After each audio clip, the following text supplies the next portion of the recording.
Sebelum menonton, jangan lupa like, subscribe, dan tekan tombol lonceng. Selamat menyaksikan. Presiden RI Joko Widodo meluncurkan GovTech Indonesia bernama INA Digital pada sistem pemerintahan berbasis elektronik atau SPBE Summit di Istana Negara, Jakarta. INA Digital merupakan platform layanan digital pemerintah yang terpadu dan akan mulai diluncurkan pada September 2024. Dalam sambutannya, Presiden Jokowi menekankan pemerintah perlu memperkuat infrastruktur dan transformasi GovTech agar dapat meningkatkan daya saing Indonesia. Peluncuran ini, kata Presiden, merupakan tahap awal dari keterpaduan layanan digital nasional yang harus terus diperbaiki dan dilanjutkan secara bertahap. Kepala negara menekankan kehadiran birokrasi seharusnya melayani masyarakat, bukan mempersulit atau malah memperlambat. Presiden mengkritisi adanya 27.000 aplikasi layanan publik milik pemerintah, baik pusat maupun daerah, yang tidak terintegrasi dan tumpang tindih. Untuk itu, Presiden meminta pemerintah mulai berhenti membuat aplikasi baru yang berjalan sendiri-sendiri. Bahkan lanjutnya, terdapat kementerian yang memiliki lebih dari 500 aplikasi. Saya ingin menggarisbawahi, ingin menekankan kembali bahwa kehadiran birokrasi itu harusnya melayani,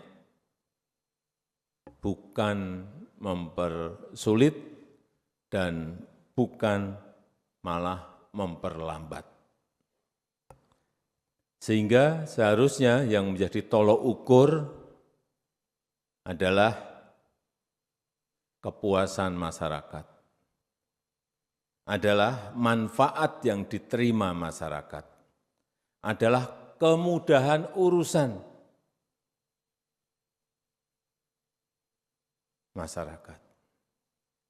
Tapi bagaimana bisa lebih mudah kalau di kementerian, di lembaga, di pemerintah daerah, provinsi, kabupaten, kota, ini ada kurang lebih 27.000 aplikasi, 27.000 platform yang berjalan sendiri-sendiri.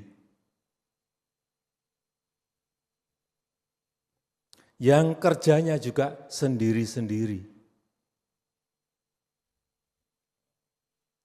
Enggak akan mungkin tadi yang saya sampaikan, mempermudah, mempercepat, enggak. Tidak terintegrasi, dan bahkan banyak yang justru tumpang tindih. Oleh sebab itu, perlu saya sampaikan, mulai tahun ini, sudah saya sampaikan di Januari yang lalu, mulai tahun ini berhenti membuat aplikasi baru. Mulai tahun ini berhentilah membuat platform baru. Stop. Karena tadi 27.000 aplikasi yang ada. Tahun ini saja kemarin kita cek, waktu membuat anggaran, ada 6,2 triliun rupiah yang akan dipakai untuk membuat aplikasi baru, membuat platform baru. Di satu kementerian, ada lebih dari 500 aplikasi, bayangkan. Karena mungkin dulu setiap ganti menteri, ganti aplikasi. Ganti dirjen, ganti aplikasi. Sama di daerah, ganti gubernur, ganti aplikasi, ganti kepala dinas, ganti aplikasi. Orientasinya selalu proyek. Itu yang kita hentikan.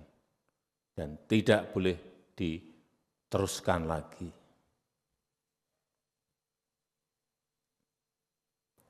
Di Kementerian Kesehatan,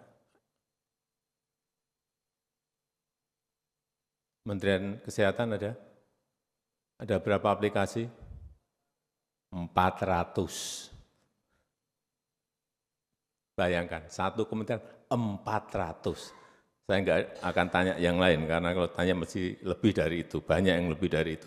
Ada yang lebih dari 5.000. Saya enggak tunjukin di kementerian mana. Saking kreatifnya.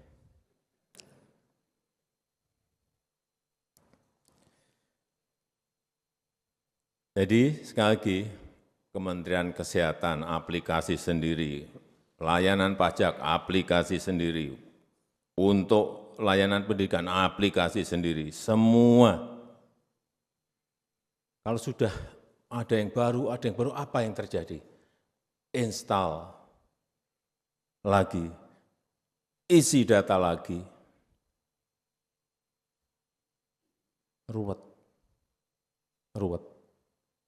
Inilah yang kita stop. Dan untuk meningkatkan daya saing Indonesia, tadi sudah disampaikan oleh Menteri Menpan RB, kita harus memperkuat digital public infrastructure kita, semacam jalan tol untuk digitalisasi pelayanan publik negara kita. Kita juga harus memperkuat transformasi GovTech kita. Satu portal terintegrasi yang kita namakan INA Digital. Yang di situ ada layanan pendidikan, layanan kesehatan, ada layanan izin usaha, ada perpajakan dan lain-lainnya. Memang ini adalah tahap awal kita memulai. Tapi enggak apa, saya kira migrasinya memang harus bertahap. Yang penting dimulai dulu. ASN-nya, ASN digitalnya juga disiapkan. Sistemnya terus disosialisasikan. Kemudian diperbaiki terus dan dilanjutkan secara bertahap. Terakhir saya titip setiap kementerian, lembaga, dan pemerintah daerah harus bersama-sama melakukan integrasi dan interoperabilitas aplikasi dan data. Tidak boleh ada lagi alasan ini dan itu, karena merasa datanya milik saya, datanya punya saya, datanya milik kementerian saya, datanya milik lembaga saya, datanya milik Pemda saya. Tidak boleh lagi. Tidak akan maju kita kalau kita masih egosentris, itu kita pelihara. Jadi sekali lagi, tinggalkan praktek-praktek lama, tinggalkan mindset lama. Dengan adanya INA Digital, Presiden berharap pelayanan pemerintah kepada masyarakat dapat disederhanakan dan terintegrasi melalui satu aplikasi. Tim Eljon Media melaporkan.